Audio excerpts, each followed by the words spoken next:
Hi everyone, this is Zen from Workzish. I hope you are doing good. In today's video, we will be exploring the POS, the dedicated point of sale system Workzish has, and we will be seeing what kind of items, services you can sell and track their revenue and profits using our point of sale system. Let's get it started. First of all, you need to do some settings as always. These settings are actually one-time effort, but obviously once you get onboarded with us, you need to do these settings. These are must. So for those settings, you need to come to this gear icon and come all the way to these four options. You can see item types, items, services, and vendors. For the dedicated point of sale system, you just need to play with these four settings. Okay, so let's get started with vendors. Firstly, one vendor is already created. You just need to come to this add vendor button, put the name of the vendor like Tom Cruise.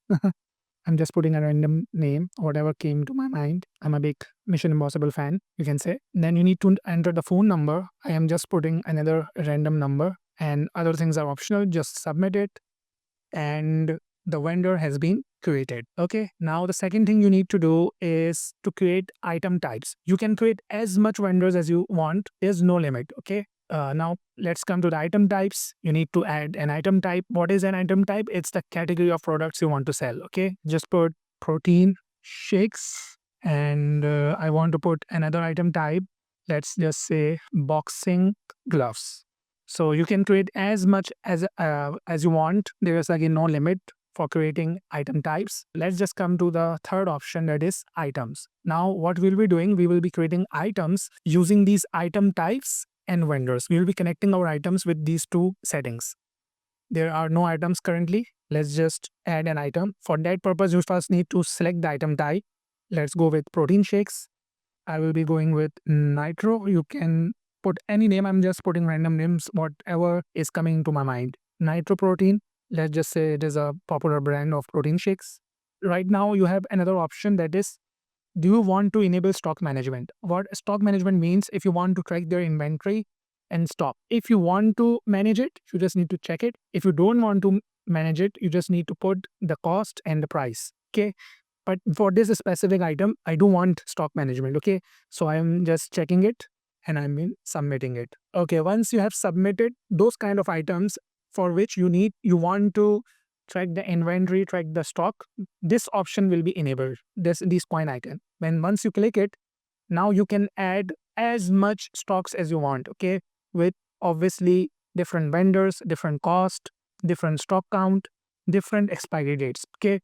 So let's just select a vendor. Let's assume we are selected Tom Cruise. We are putting the expiry date as 11/29/2026, and the stock number is 15, and the cost is $400, and the price we want to sell it at is, for example, $1,000. And we'll just add the stock. The stock is added. If you want to add another stock, you can add. And if you don't want to add another stock, you just close this window. The stock is you can say added to your item. Now let's just add another item without stock management. So you can see what happens if you don't check this box. If you don't check this box. Okay, let's just select another item type, that is boxing gloves. Let's just put name. Let's say blue boxing. The cost I'm getting it at is $150, and I want to sell it at $500, and I will be submitting it. So there will be another item added with enable stock management checked as no, and obviously the coin icon won't be enabled if you don't check that box. Okay, this is how you add items, either with stock management or without stock management. Okay, now we just have one more setting we need to do. We need to explore, that is services. Okay, now you need to add a service. A service is anything that you want to sell on one-time basis, like one-day pass or any jacuzzi service, as I have explained earlier. Okay, come to this add button, name your service. Like I want to name it as one-day pass, and I want to sell it at $50. So I will be submitting it, and my service has been created. You can add as much services as you want. There's no limit. But I guess for the exploring purposes, this is enough. Now what you need to do is come to this button, that is POS. Okay. Now how you will be making the purchase, making the sales. Okay. there are two options. Either someone wants to buy anything who is a current member of your fitness center or facility, then you just need to ask them what is their MID. If they don't remember their MID, then you need to ask their phone number. Or if they don't remember both of the numbers like MID and phone number, then you need to ask them their name. But I guess the best way possible, the most convenient way is to ask their MID. So for example, if their MID is 4, just type 4 and enter. The system will automatically fetch the information of the member. Like 4 is an MID that is assigned to Josefa, and his phone number is also fetched from the database.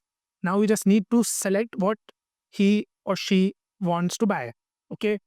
All the items you have created, either their inventory is managed or not, and all the services, they will be listed here. You need to select it. Like for example, I want to sell a nitro protein to this gym member.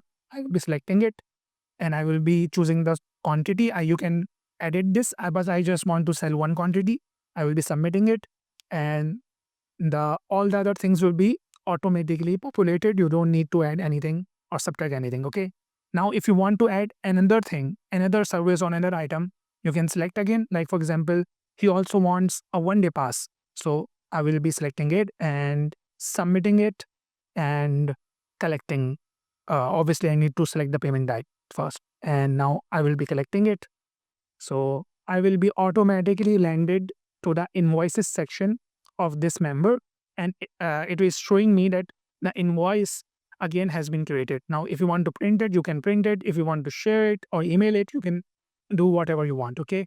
So that's the number one case. Like if the buyer is a current member within your system, but what if the buyer is not a current member of your system within your system, then you need to, let's come back to this POS section again.